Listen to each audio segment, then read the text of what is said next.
And US President Donald Trump has linked his proposal to build a wall between the US and Mexico to the ongoing negotiations on NAFTA. He also renewed his call that the flow of illegal drugs and undocumented immigrants from the country must stop. Seung-jae reports.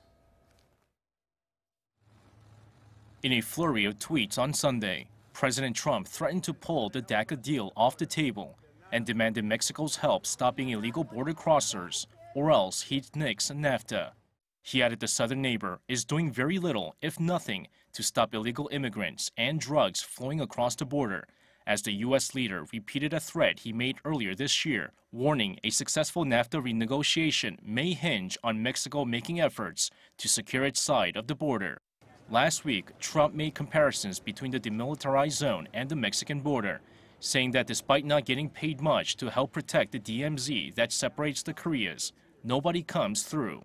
He added the DMZ is protected by 32,000 soldiers, the finest equipment, and barbed wire, but little is done to protect America's own border.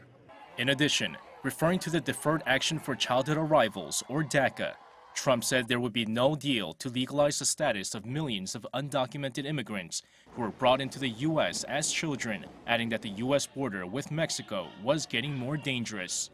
DACA, created by former President Barack Obama, was ended by Trump last year, but he gave Congress 6 months to pass legislation enshrining it. A deal has so far proved elusive, as Trump continues to blame the Democrats for not being able to fulfill his 2016 presidential campaign promise. The president said Border Patrol agents can't do their jobs properly because of, quote, ridiculous liberal laws that allow people caught for being in the country illegally to be released while they await a hearing before a federal immigration judge.